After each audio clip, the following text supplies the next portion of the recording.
Greetings. Part 12, Orgrimmar and the Valley of Honor. Arriving that way, set down whole on Crossroads ground by Jalta's working, rather than delivered there by the road, sat oddly with him for a while after. He was a man who had learned the road by walking it, who trusted distances he had crossed under his own weight. To reach a place without the crossing was a gift that skipped the middle, useful and unearned, and faintly disorienting all at once. The working had held exactly as promised. It had only held him past the part where the travelling usually happened. The ground it left him on, though, was ground he knew. The Crossroads received him without ceremony, and without the wariness the contested northern country had spent on him for weeks.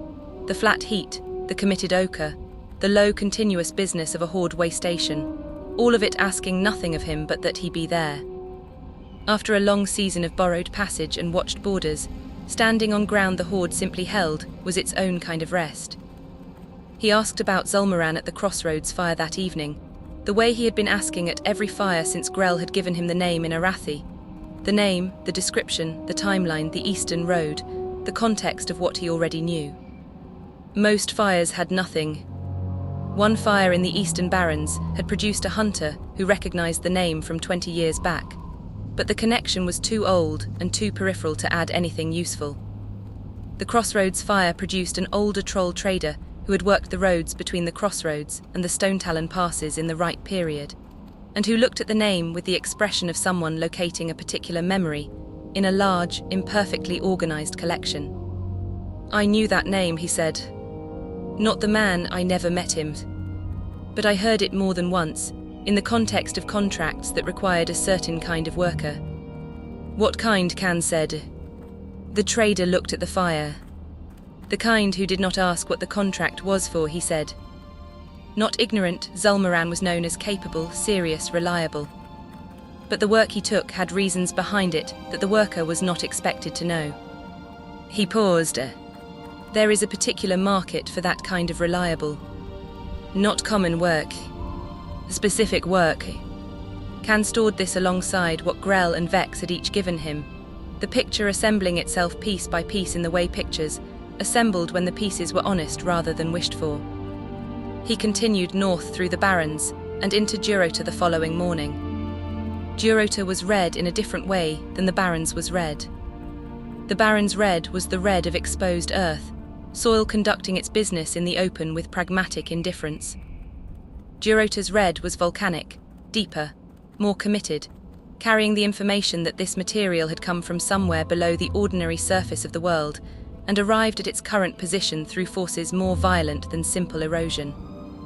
The landscape was spare in the way of a place that had always been spare rather than reduced to sparseness by something that had happened to it.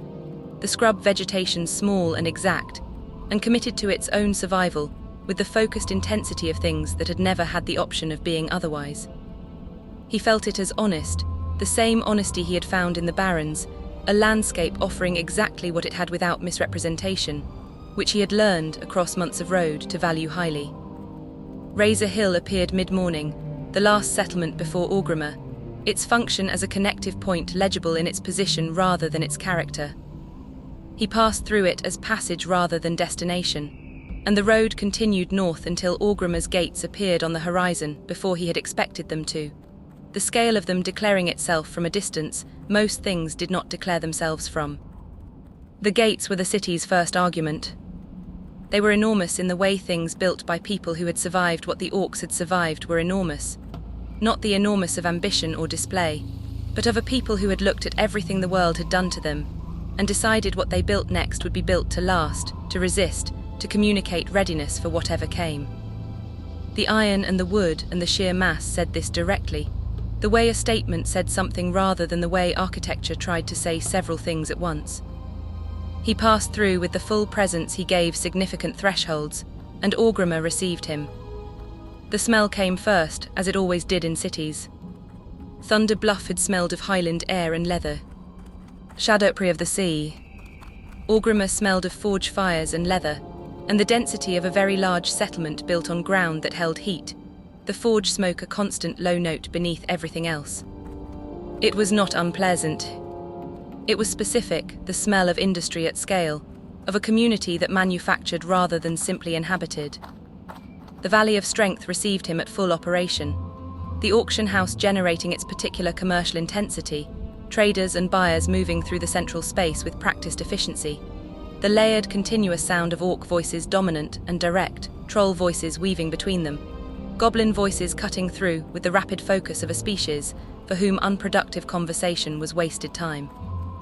Echeyakee moved through it with the complete presentness that had become his established approach to dense populated spaces, not indifference, but full reception of each element without being accumulated by any of it, the gold eyes finding the channels of movement, and the pockets of stillness the way they found the patterns of open terrain. The guards at the gate reached their conclusion about him in perhaps 3 seconds, faster than most cities had passed through, a people whose energy had been spent on survival long enough to develop efficient assessment as a necessary trait. What replaced the initial threat assessment, here as everywhere the White Lion went, was something that was not quite awe and not quite reverence, but a particular attention reserved for things that communicated, through simple presence, a category of being that ordinary words like large or dangerous or unusual did not reach. He moved through the Valley of Strength toward the city's northern section, and Orgrimmar parted before the White Lion the way it always did, the practical conclusion of people who had assessed the situation correctly. He did not reach the Valley of Honor that morning. What stopped him was the crowd doing the same thing twice. The parting ahead of him was not his. It ran the other direction, opening from the eastern arch toward the auction house steps, and what it opened for was a lion. The lion was black. Not the dark brown that read as black at distance, and not the deep shadow tone certain cats carried in poor light, but a black that took the valley's forge glare and returned none of it, the mane heavy and lightless, the whole animal occupying the visual field as something cut out of the space rather than placed in it. He was shorter through the body than Echeyakee and did not read as smaller. The mass sat differently, thick through the chest and the shoulder, the build of an animal that had spent its life holding ground rather than covering it. The 2 lines of parted crowd met in the middle of the Valley of Strength, and the middle contained 2 lions, and the valley arrived at a small and complete silence in a radius of perhaps 30 feet, every orc and troll and goblin inside it having independently concluded that whatever this was, it was not theirs to walk through. Echeyakee stopped. The gold eyes went to the black lion and stayed there. The black lion stopped and looked back, and made a low sound that was not a warning and did not ask for anything. Neither of them moved for some time. It was not a confrontation. It was nearer to the way 2 craftsmen recognized each other across a market, the recognition complete before either had spoken, the words afterward a formality the recognition did not actually require. Then the orc behind the black lion said, "Barons." He was old in the specific way of orcs who reached old age by being very good at something. The frame had gone heavy where frames went heavy, and had not gone soft anywhere that mattered.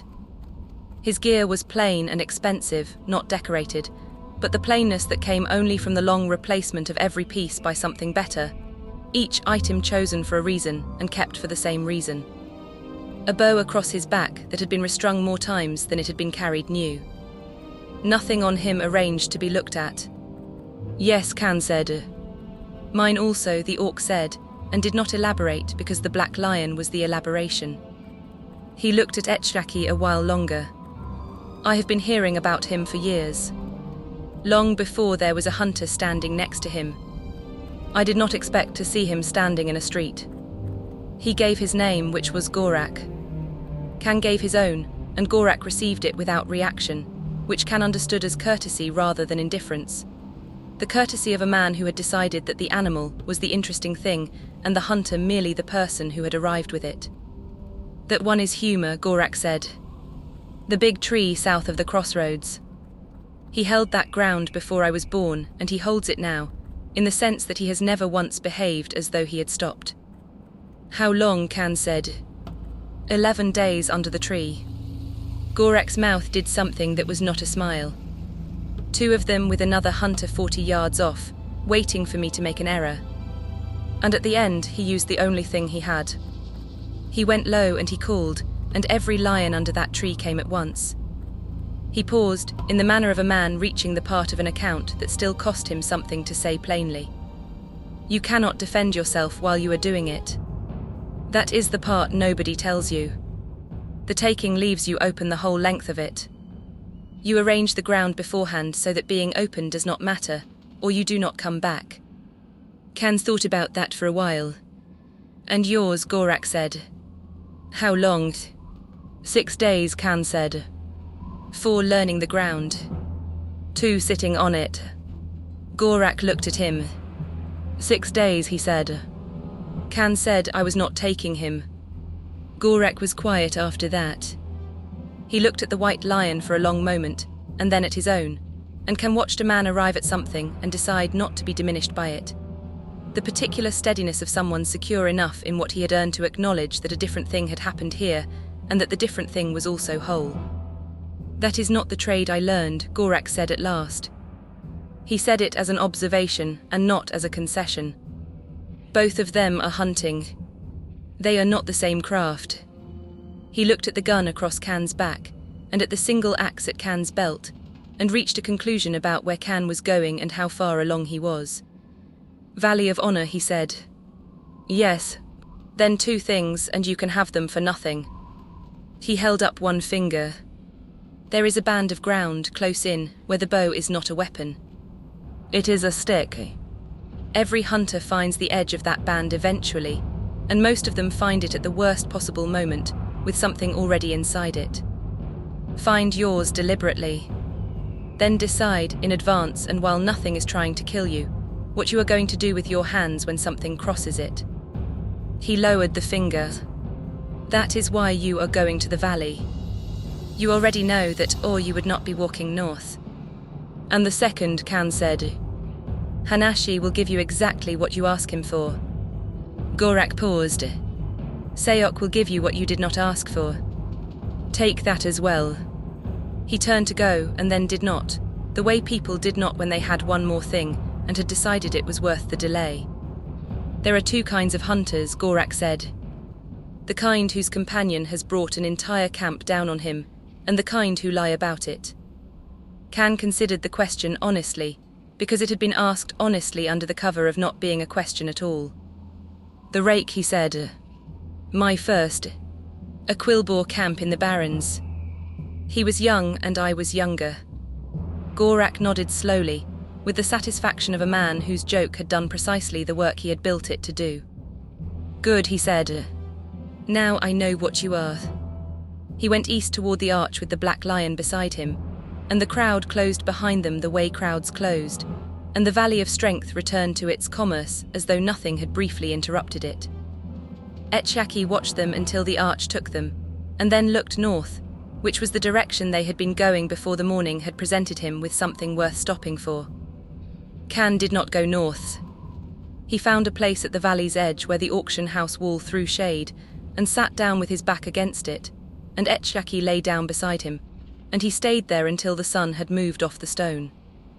11 days under tree, with another hunter 40 yards off waiting for a mistake, and at the end of it, a thing done well that had cost the man doing it more than he had said aloud. 6 days on a rise in the northern barrens, 4 of them spent learning ground he had never intended to use against anything. Both had ended with a lion walking beside a hunter. Khan had understood for months that the 2 were not the same. He had never once had to say so to a man who had done the other one properly. He had said it badly. I was not taking him, which was true, and which had come out of him sounding like a virtue, when what he had actually meant was that he had not known how to take one, and had found the other thing instead, and had only understood much later that the other thing was the better road. Then he got up and went north. The Valley of Honor was reached through a passage in the northern rock face, the city's geography making the warrior quarter a distinct space within the larger one. The valley's character declared itself immediately. Training grounds to the right, the sounds of serious physical work continuous and unperformed. The forge to the left, heat reaching across the floor with the committed enthusiasm of a fire that had strong opinions about its own significance. And at the center, the sense of a place where capability was built, and tested and built further. He found the weapon masters at the valley's back, in the low building where the weapon racks were kept. Hanashi and Sayoc standing near each other in the way of 2 people whose work overlapped enough to make proximity practical. Hanashi was a troll of significant age, the long frame carrying not the compressed leanness of decades of field work, but the substantial density of someone who had spent those decades with heavy weapons specifically. His body reorganized around that work with the thoroughness of genuine long commitment. He looked at Khan, at Echeyakee, at the gun across Khan's back and the one-handed axe at his belt, and completed his assessment quickly. "What do you want to learn?" he said. "I want to try several things," Khan said. "The bow. The axes I do not already carry. The fist work and the daggers if you teach them." Hanashi's expression shifted slightly, not offense, but the recalibration of someone redirecting a question to where it actually belonged. He nodded toward the troll beside him. "Bow and the two-handed axe, I can give you both," he said. "The rest is his work, not mine." He looked at Sayoc. "He wants everything." Khan's eye had already gone, before either of them spoke again, to the rack at the rear of the training space, most of it the ordinary inventory of a working armory, but one piece unlike the rest. A crossbow, plain and functional and clearly foreign to this room, the single example of its kind among the axes and blades and bows, kept the way collections kept things that represented a boundary rather than a specialty. Hanashi followed the look. "That is not ours to teach," he said, before Khan had asked anything. He said it the way a craftsman acknowledged the limits of his own trade, not dismissively, simply accurately. "Archibald in Undercity. The War Quarter. If the crossbow is calling to you, that is where it answers." Khan looked at the crossbow a moment longer. He did not know yet why it held his attention the way it did. Only that it did, the pull of something he had no immediate use for and could not stop noticing. "I will remember that," he said. Sayoc, who had been examining a weapon on the rack without apparent attention to the conversation, looked up at exactly the moment his attention became relevant. The quality Khan would learn was characteristic of him, appearing rather than presenting himself, as though announcement were a discipline he had simply never needed to acquire. He looked at Khan's hands, his build, the way he stood, and reached his conclusion in roughly the time the Orgrimmar gate guards had taken to reach theirs about Echeyakee. "You have fist work already," he said. "Basic," Khan said. "From a hunter who taught me defense." "Show me." Khan showed him what Braka had given, the elbow strike, the grip break, the fall without damage. Sayoc watched, and then performed the same techniques at the level of someone for whom they were not defensive measures, but a primary language. The difference between Braka's instruction, and his own being the difference between someone who taught the body's natural capability, as a last resort, and someone who taught it as a first one. "Your instructor was right about the body's natural capability," he said. "She was wrong about it being a last resort." He was not criticizing Braka. He was describing two legitimate approaches to the same capability. Hers suited to a hunter who needed to survive the moments everything else failed.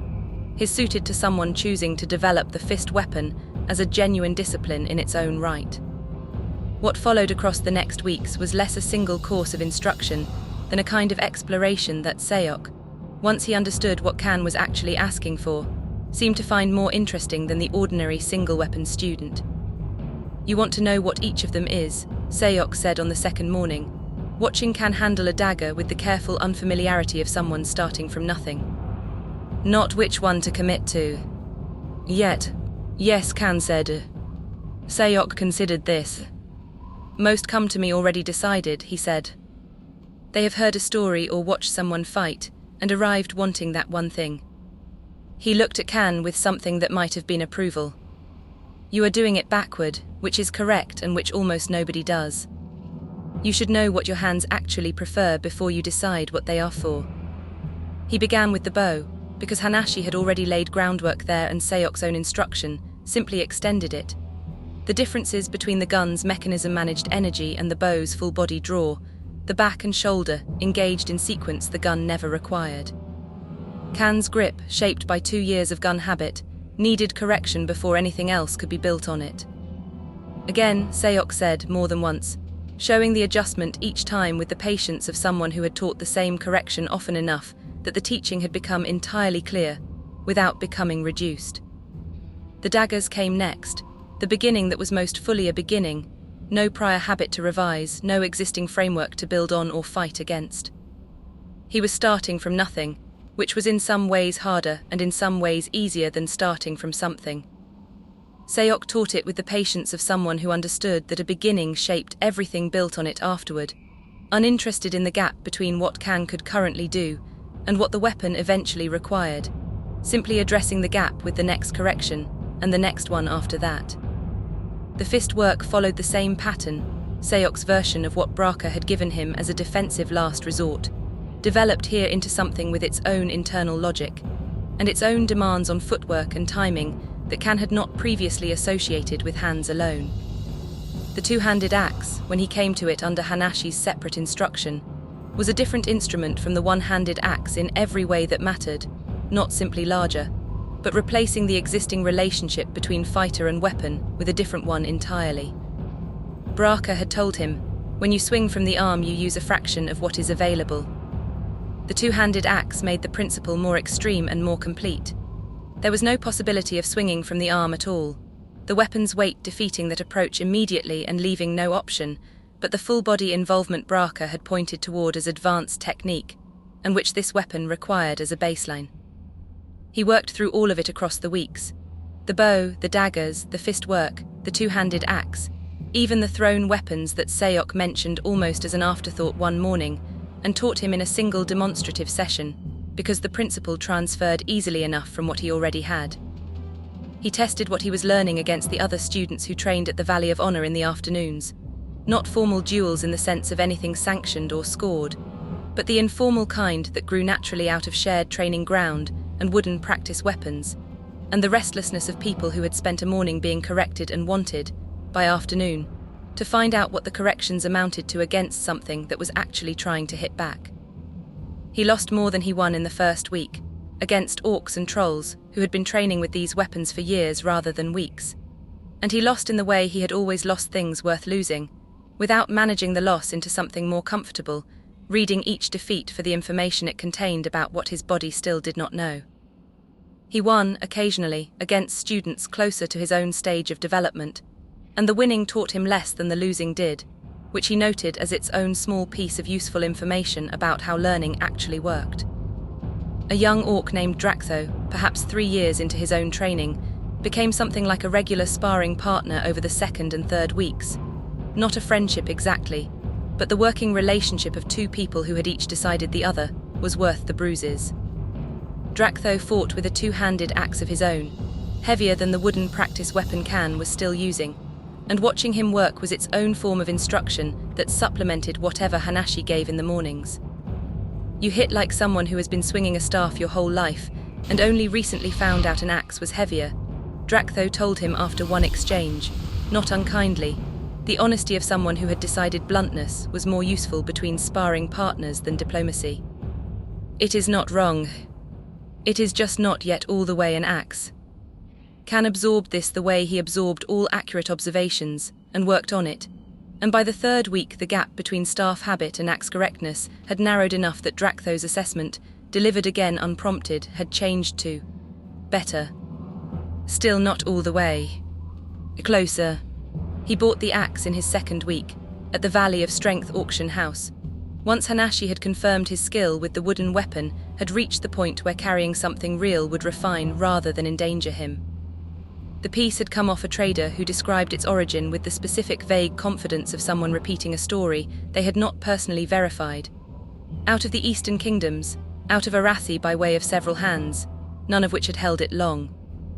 A maker's mark was worked into the base of the head, and beneath the mark a name in common letters Can could not read. Can did not need the story to be true to recognize what the axe itself told him directly. Real weight, real edge, a craftsmanship that the training weapons had only approximated, and something worked into the metal itself that he could feel rather than fully explain, a faint readiness in the grip that seemed to want his hand and no one else's. He paid what it cost from the dragon scale accounts he had been keeping since Farala's, and felt the same satisfaction he always felt in this kind of exchange. The direct connection between work done and capability acquired, the circuit that had felt correct to him since the first silver he earned from his own leatherwork in Camp Narik. Hanashi examined the finished purchase with the brief professional attention of someone confirming a student had not been cheated, turned it once in his own hands, and gave it back. Good edge, he said. Good balance for someone your size.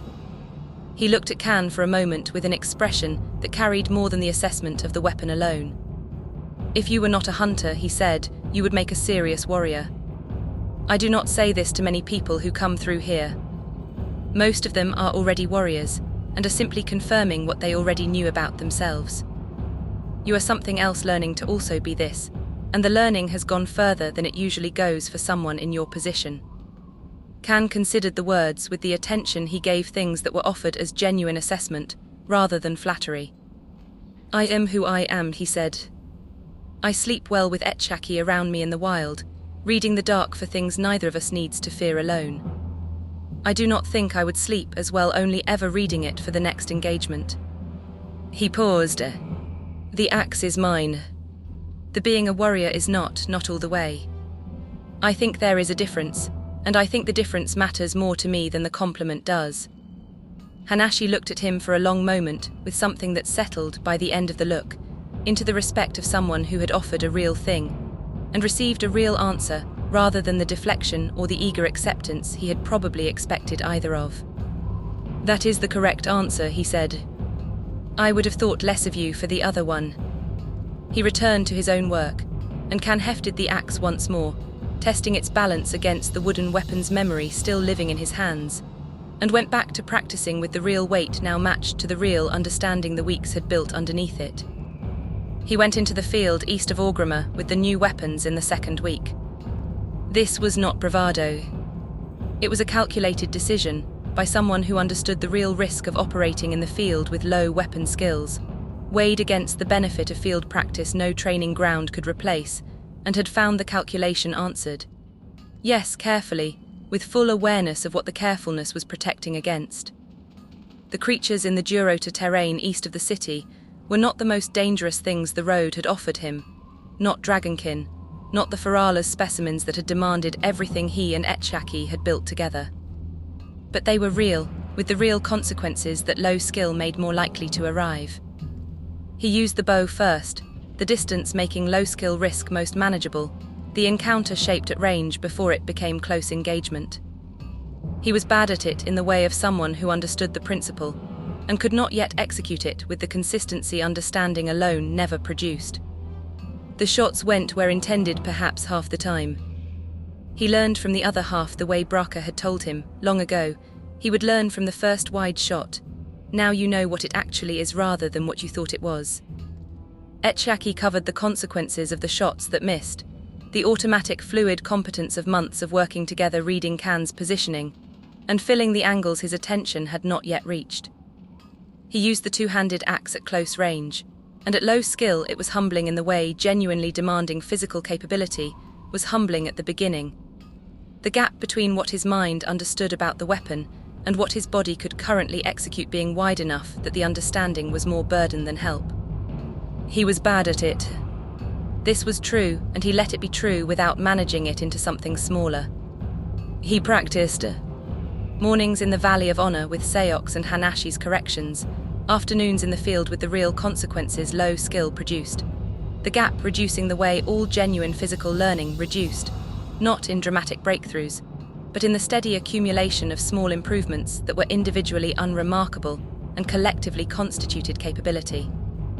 The comparison came from Hanashi himself, on a morning roughly 3 weeks in, watching Can work through a sequence with the two-handed axe that had, by then, stopped looking like effort and started looking like something closer to natural.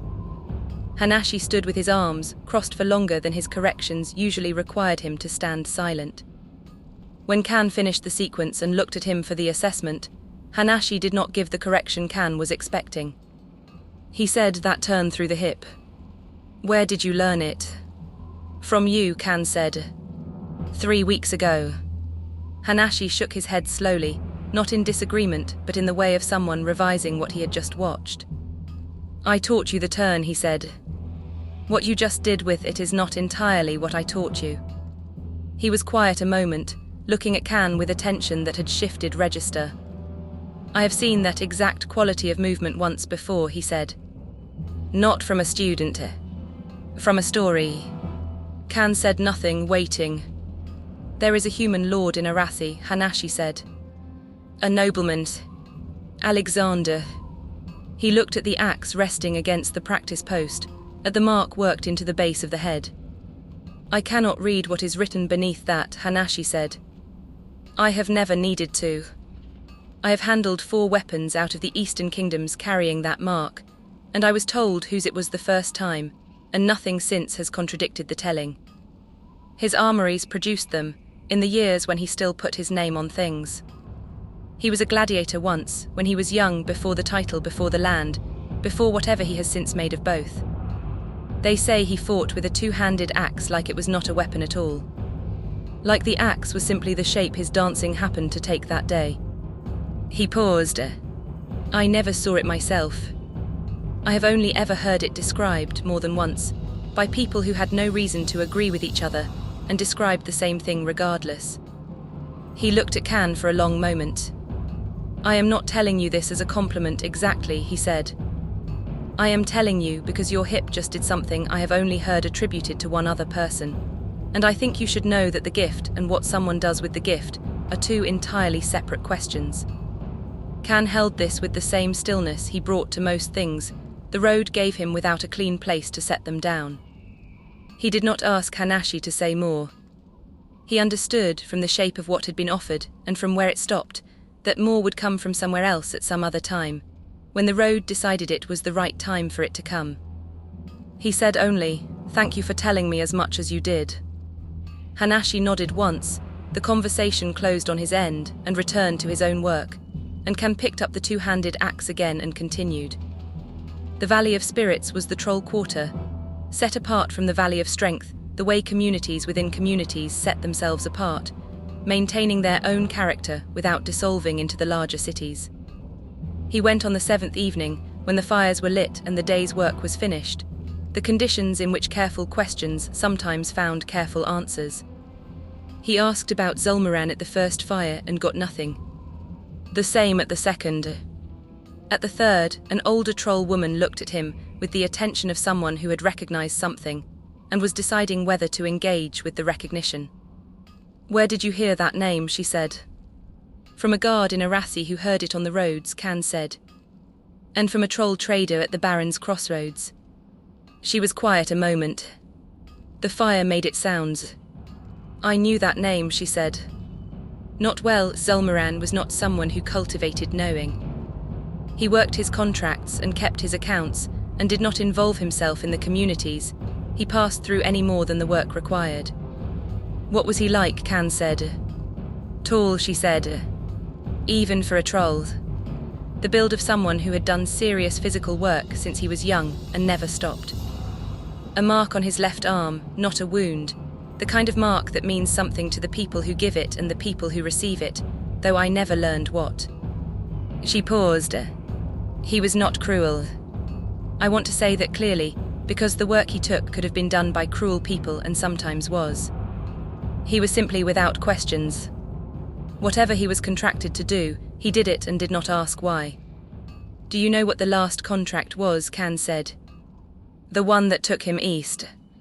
She studied him a while before she answered, and the first thing she said was not an answer. You have been asking a long time, she said. For a man you never met. Can did not look away from her. 3 men went east on that contract, he said. Zul'Moran was one. My father was another. She nodded once, not the nod of someone learning a thing, but of someone confirming what she had arrived at several questions earlier. She was quiet a moment, deciding how much of what she knew to give.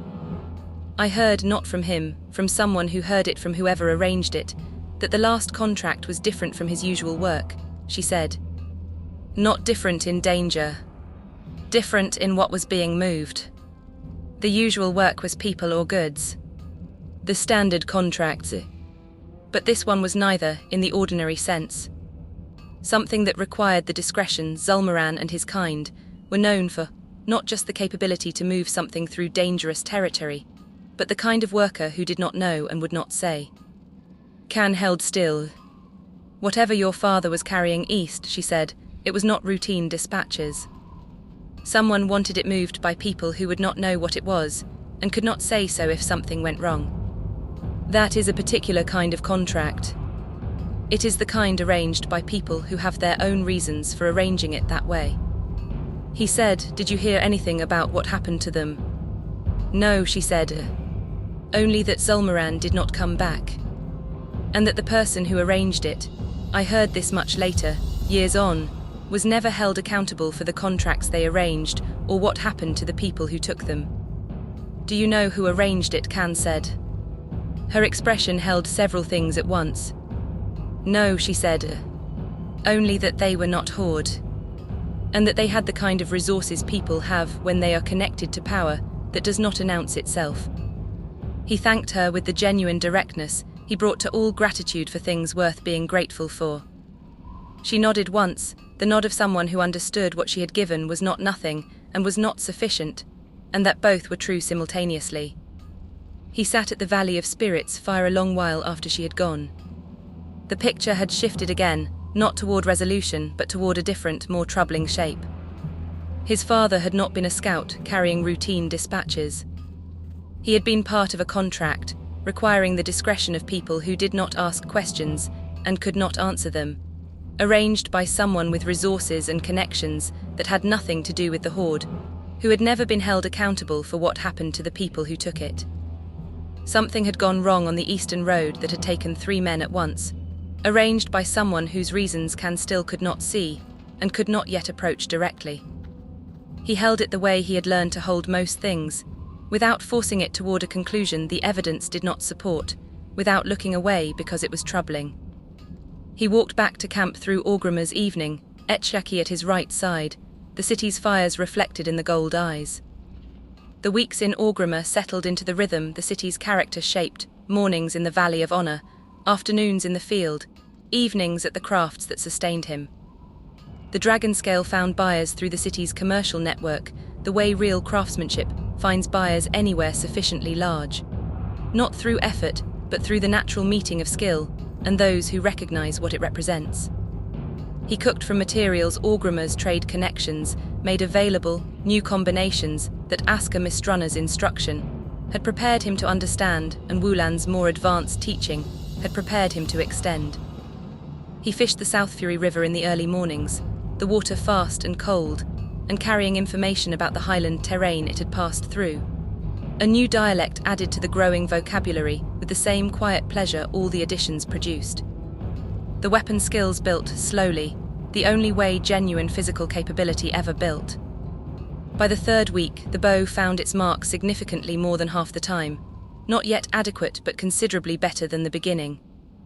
The 2-handed axe was developing the body vocabulary it demanded, hips engaged, the full rotation multiplying the arm's force, the commitment the weapon's weight required, and that Hanashi's and Sayoc's corrections between them were building into the body at the level where it needed to live to be useful at all. He counted the money at the end of that 3rd week. He did it the way he did any count that mattered. The coin laid out on the leather in ordered rows rather than estimated in the hand, because a number arrived at by estimation was a different kind of number, and he had learned not to confuse them. 22 gold, 54 silver. Copper he did not trouble to total. The dragon scale had done most of it, the cooking some of it, the field contracts the rest, and none of it had arrived in the manner of good fortune. It had arrived the way earnings arrived, when the work underneath them was real, steadily, without any single moment that felt like the moment it happened. It was more than he had ever held at once. He sat with that a while, and then with the thing that followed from it, which was less pleasant. His pack had become something that could be taken. It had not been that before. Before it had held gear, replaceable, specific to him, worth very little to anyone who was not him. Now it held a season of work in a form that was worth exactly the same to everyone, and the road east was not the road through Mulgore. The vaults were cut back into the rock at the Valley of Strength, the way Orgrimmar cut anything back into the rock when it intended the thing to still be there in 100 years. He went in the morning with Echeyakee beside him. The orc behind the counter took the coin, and counted it a second time in front of him without any suggestion that the first count was in question, and entered it, and gave him what the entry entitled him to, the whole transaction conducted with the flat competence of someone who performed it several hundred times a day, and had stripped from it everything that was not necessary. He kept back what the road would ask of him between here and the far side of the sea, and left the rest behind stone. He came out into a crowd that had not been there when he went in. Not the crowd of a market or a fight. The other kind, the arrangement people made when something was coming through, and they had stopped what they were doing and stepped back to let it. The valley's ordinary business suspended along a line nobody had drawn and everybody could see. The Warchief came down the valley at a walking pace. He was in conversation with someone at his shoulder, and he did not look up at the people watching him, which Can understood was not discourtesy, but its opposite. A man who moved through his own city often enough that stopping for it every time would have meant never arriving anywhere. The dark plate, the braids, the great hammer across his back, carried the way tools were carried by people who had actually used them without display. His guard walked ahead of him, and behind him at the distance, guards kept when the person they were guarding did not wish to look guarded. He knew the names. Every calf in Mulgore knew it. The Tauren lived where they lived because of the man coming down the valley, and the account of how that had happened was among the first pieces of history anyone in Can's settlement was ever given. He knew the other thing about it too, which was that it was not an orcish name. It was a human word, and the word meant a thing that was owned. Someone had given it to him for exactly that reason, in a place built for exactly that purpose, and he had walked out of that place and kept it. He had the whole horde at his back and could have called himself anything at all, and he had gone on answering to the word his owners had used for him. Thrall. Can had held that fact since he was young enough to receive it as simply another fact about the world, filed alongside the other things that were true of the horde. Watching its owner come down the valley with a hammer across his back was not the same as holding it, and he understood, in the manner of things that arrive complete and then take considerably longer to open, that he had never once actually thought about it. He passed within perhaps 20 feet. His eyes went across the crowd once, the automatic scan of someone who had spent a war learning to do it, and they went across Can and across Echeyakee and did not stop. The White Lion had stopped conversations in every settlement between Mulgore and here. He had produced the same effect at every gate and every fire, the arrested attention, the recalibration, the different conclusion. Here in this valley on this morning, he was one more large thing among large things, and the most significant figure in the horde had looked directly at him and found nothing in him that required looking at twice. Can received it the way he received all accurate information, which was without complaint. It was not diminishment. It was scale. He had been reading the world at the scale of a road for a long time now, a settlement at a time, a teacher at a time, one fire and then the next, and the valley of strength that morning showed him the scale the road was inside of, and how little of it any single road accounted for. Then the Warchief passed out of the valley, and the line dissolved, and the people on either side of it went back to what they had been doing, and Can stood there a moment longer than the others before he did the same. He went to the Zeppelin Tower in the 4th week, not to travel yet but to learn it, the goblin engineering rising above the northern gate with a stark functionality that was also entirely implausible, the Thundercaller and the Iron Eagle visible from the platform on clear mornings, the movement of large things through open air carrying a relationship with the terrain below that ground travel never produced. He stood at the platform and watched the Thundercallers approach and understood the Zeppelin as the road's next expression, continuing across the sea rather than the land, maintaining its essential nature as the means of getting from where he was to where he needed to be while changing the medium it operated in. Undercity was ahead.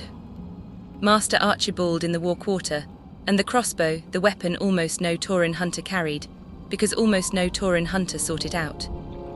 The seeking was the point. Hanashi had pointed at Undercity the way people pointed at things they respected across the boundary of their own trade, and the pull that single crossbow had exerted from its rack had been its own kind of map.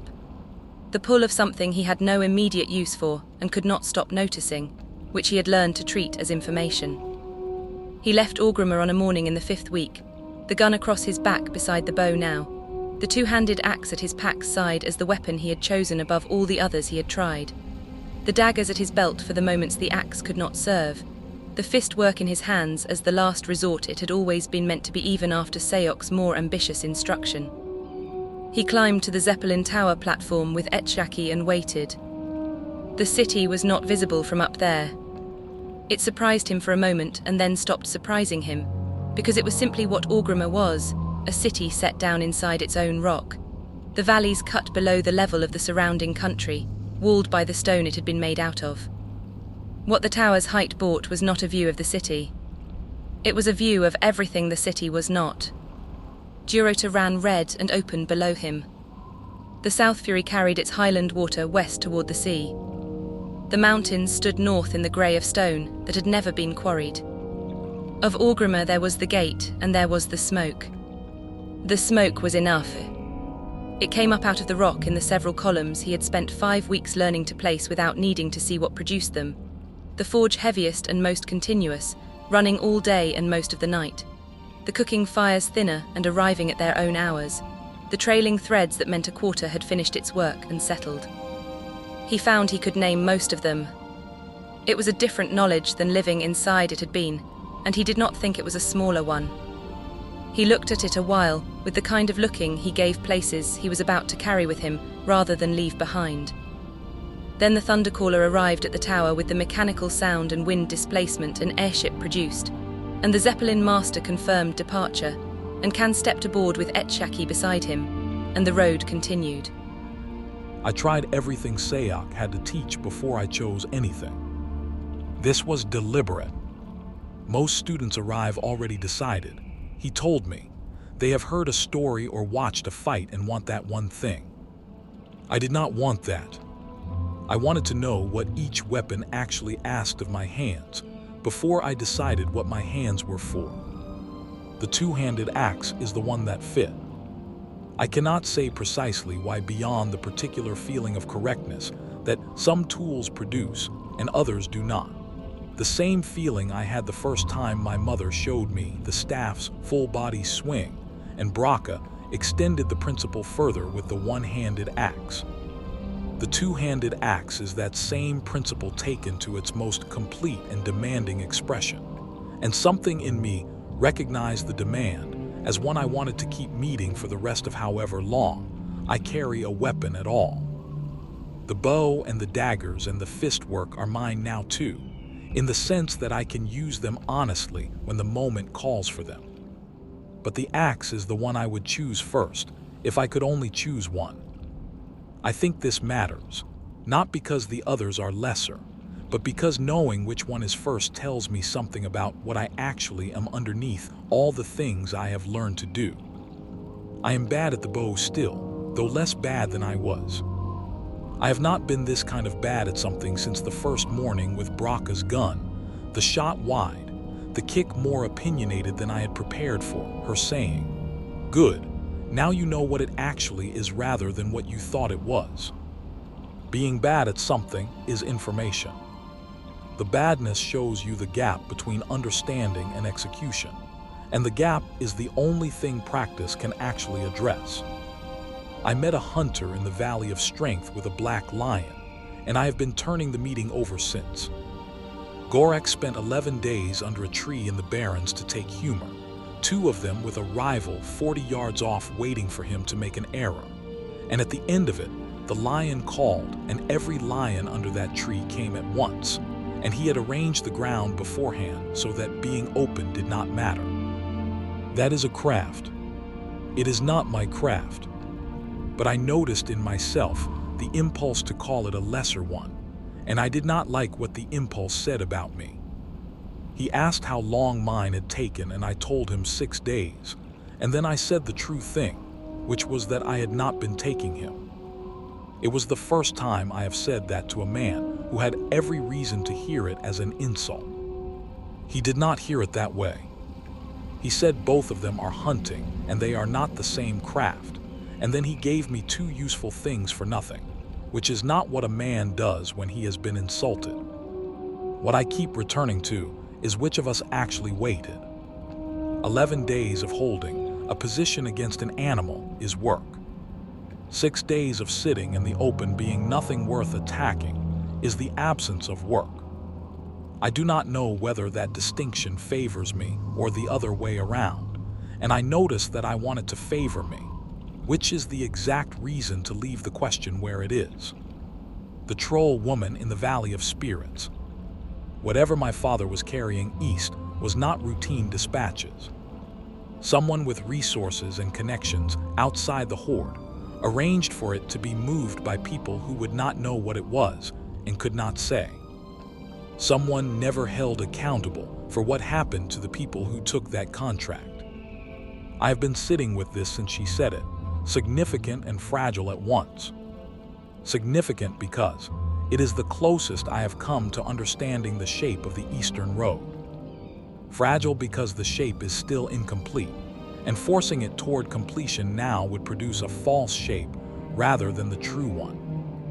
My father was a scout carrying something that required the discretion of people who did not ask questions, alongside an orc and a troll warrior of the same reputation. All three disappeared. Someone arranged this and was never made to answer for it. The crossbow is ahead. Master Archibald in the war quarter of Undercity. Braca pointed there from the beginning, before either of us had the words for what I was becoming. I am not interested in being what a Tauren hunter is expected to be. I am interested in being what I am actually becoming, weapon by weapon, choice by choice, the choosing meaning something precisely because I tried what else there was first. I saw the Warchief in the Valley of Strength. He did not see me, which I record because it surprised me and because the surprise was useful. Echeyakee has changed every room I have entered since Mulgore. In that crowd he changed nothing at all. The name is what I carried away. Thrall is not an orcish word. It is a human one, and it means a thing that is owned, and it was given to him by the people who owned him, and he has never put it down. He has the whole Horde behind him. He could have had any name at all, made for him, chosen by him. He answers to the one they used. I do not know what to do with it yet. It arrived whole and it will not open, and the only method I have for things like that is to leave them where they are and come back. But I have been turning over what it means to keep the word you were called when you were at your worst, and to walk out of that place carrying it on purpose, and I do not think the answer is defiance. Defiance would have been a new name. And the scroll, which I have not written down once, because there has been nothing to write. A priestess I could not speak to put it into my hands in a marsh and ask me to carry it, and I have carried it since, and I cannot read one mark of it. I do not know what it says. I do not know who it is for. I do not know why it could not have waited in that marsh for somebody who reads. I noticed that I checked the oilcloth. Not my mother's map, which is the oldest thing I own. Not the letter. The oilcloth on the one thing in that pocket that was never mine. I have no reason for it, and I have stopped looking for one. It has nothing to do with my father. I am writing that down plainly, because I have caught myself twice now holding the two of them in the same thought, and there is no road between them. A scout went east 15 years ago, and 3 men were disposed of by somebody who has never been made to answer.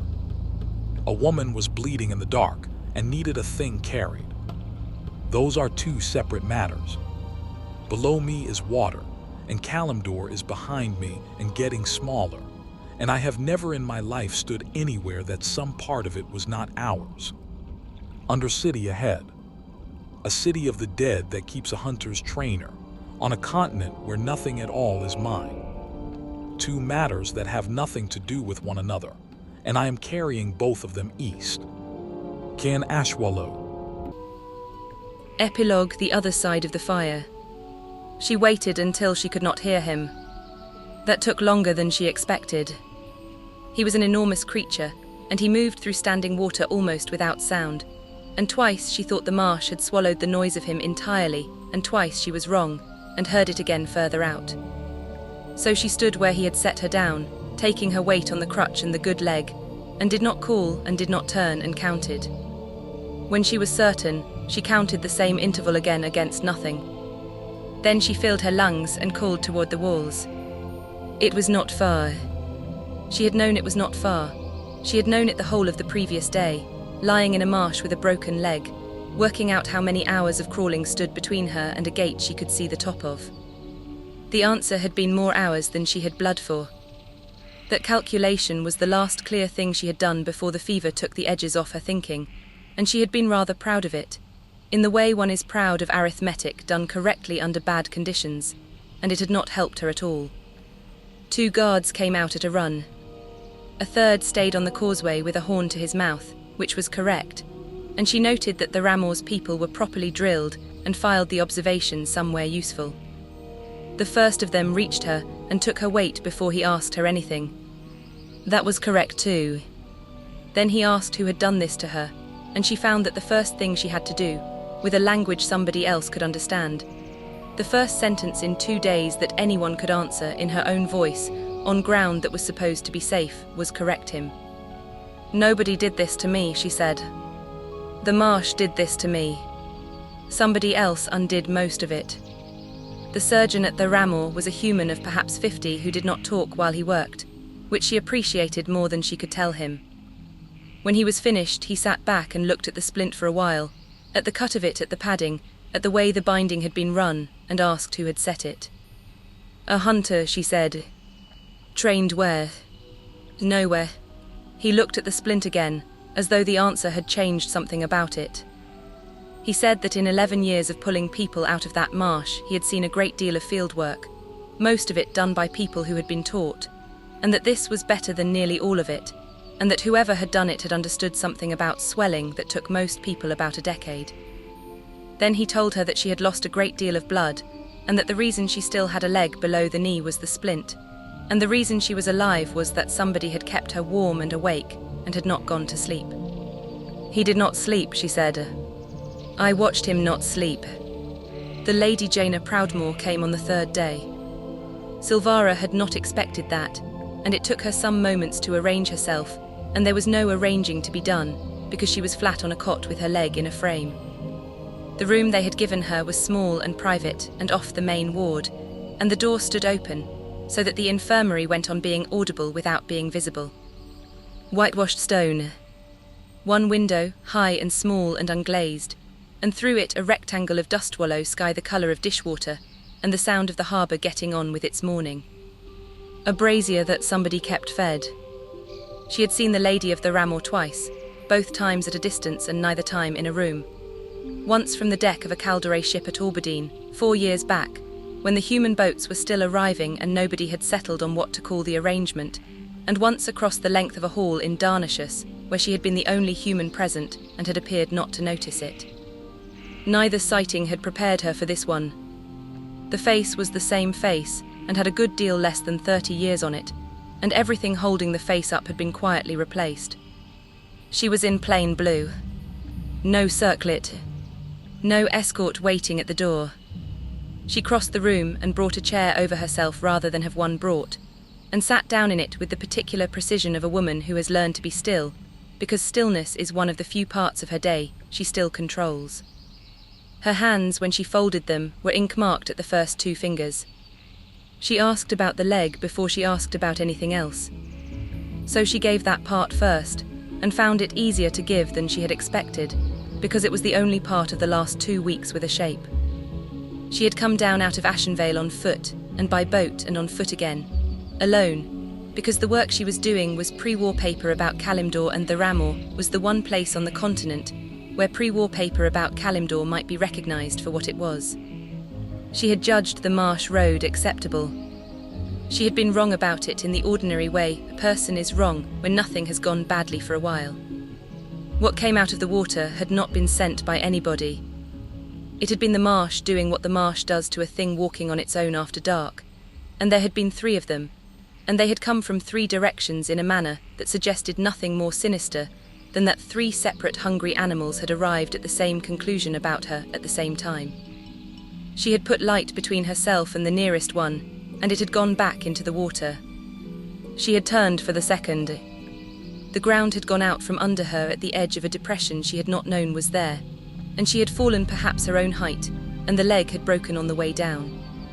After that it was a question of how long. She had held them off the first night and most of the following day, and had stopped being able to tell, somewhere in there, whether she was holding them off or whether they were simply waiting for a better hour. She had worked out the crawl to the walls, and worked out that she did not have the blood for it. She had stopped counting shortly after that. And then, the lady said, and then somebody arrived who could not understand one word I said, and set the bone and stayed awake all night. She looked at the ceiling. In the morning there were 3 dead things at the edge of that clearing that had not been there when the light went, and he did not mention any of them, and I have thought about that more than I have thought about the leg. Then she gave her report. She had been rehearsing it in her head for 11 days on the road, and it came out cleanly, which was the only mercy available. Pre-war claims, unregistered with any authority, on the Badlands and the Highland country running up toward Blackrock. 4 parties named. 3 of them the sort of commercial interest that holds paper and takes a percentage. A seal she could not place against any house or crown, and had reproduced by hand, stroke for stroke, because a seal reproduced badly is worth nothing at all. The lady listened without interrupting, which not everyone did. Then she asked to see it. I do not have it, Silvara said. Where is it? I gave it away. There was a silence in which she could hear the infirmary going on around them. A bucket, someone's cough, the sea. To whom? And that was the question she could not answer. Not would not. Could not. She had lain beside a fire for a night, and most of a day with a person who had put his hands inside a wound in her leg, and had not once done anything she had to be afraid of, and she had put into those hands a document that could set 2 nations at each other's throats, and she did not know his name. She had not asked. There had been no instrument between them by which asking was possible. A Tauren hunter, she said. He carried me here. He is somewhere in the marsh going the other way. Describe him. He is very large, even for what he is. His right horn is broken and filed flat. His eyes are red, not the red of anger, a colour, the way eyes are a colour. He travels with a white lion that does not behave like any animal I have seen. He speaks no word of anything I speak. He is the most careful person I have ever watched work. The lady wrote none of it down. You understand what you have done, she said, and it was not unkind. I do. Tell me why.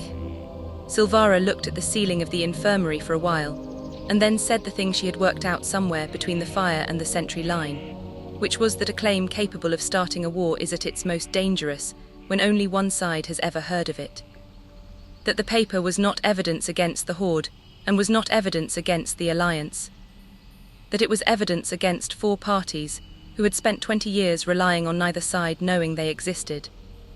And that a version of the world in which both sides could see the same document was a version in which nobody could be ambushed with it.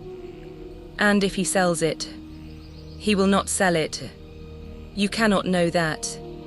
No, Silvara agreed. I cannot. The lady of the Ramor sat with that for a moment. I am not going to look for him, she said. Silvara turned her head. You will want me to. You have been lying here composing the request, and I would rather answer it before you have to make it. She set her hands in her lap. If I send people into the Barrens after a Tauren hunter, I am sending them after a man whose only recorded act is carrying an Alliance citizen out of a swamp to my gate. Whatever they found, and however carefully they did it, what would be reported is that the Ramor hunted him. And there are a very great number of people, on both sides, who have been waiting a long time for a sentence they can shorten to that. Then it is lost, Silvara said. Then it is lost. The lady stood. I have 4,000 people on a spit of mud in the middle of a Horde continent, and I keep them alive by not giving anybody a reason. That is the whole of my policy, and I am aware of what it costs. Today it costs your document. She said that Silvara should rest. At the door she stopped and said one more thing without turning round, in the tone of a woman making a note for her own use rather than delivering a judgment. A Horde hunter carried a Kaldore priestess to my gate, and then walked away without being seen. There is not one person in this city who will believe that. I know, Silvara said. I was there and I have some difficulty with it myself. They moved her when she could bear moving. One of the ladies' mages opened the way, a disc of light standing upright in the air in a room that smelled of chalk, which held for the 11 seconds it needed to hold, and she went through it on a litter with her legs still in its frame, out of a human harbour in the middle of a swamp and into the green quiet under the Ashenvale canopy. And the change of air was so total that she wept, briefly and without much dignity, and the sisters at Astronar had the grace to pretend they had not noticed. The leg took 4 months, then rather longer than 4 months, because there is the healing and then there is the walking, and the second of those is slower and less interesting and nobody writes about it. She was not idle. She sent for what remained of her notes. She wrote to 2 people in Darnashus and did not get the answer she wanted from either. She reconstructed from memory as much of the registration as she could, and found, with a cold feeling that had nothing to do with the wound, that memory gave her the 4 names and the shape of the seal and almost nothing else, and that the copy she had given away was the only complete thing that had ever existed outside a room she would never be admitted to. Her house asked about the medallion eventually. Her house was entitled to ask. She told them the truth, and the truth obliged them to something they had not agreed to and could not refuse, and she found, examining herself carefully for regret, that there was none there to find. In the autumn, when she could stand long enough to write at a proper table rather than propped in a bed, she wrote him a letter. It was not long. She had thought about it for a great many weeks, and what she had to say had reduced rather than grown. That she had lived. That she knew what he had done, all of it, including the parts he had presumably assumed she was too far gone to register. That the thing she had put into his hands in the dark had frightened her badly, and she was sorry to have made it his to carry. And that if he were ever within reach of Astronar, there was a door here that would open for him, and a table, and a woman who would find some way to say the rest of it properly. She read it twice and did not change anything.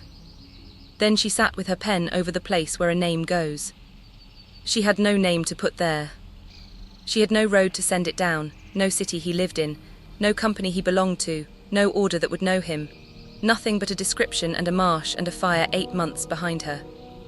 She had given away a document that could start a war, and she could not so much as address an envelope. She folded the letter once, the same fold, and put it in the box with her notes, and went on getting better. She did not throw it away.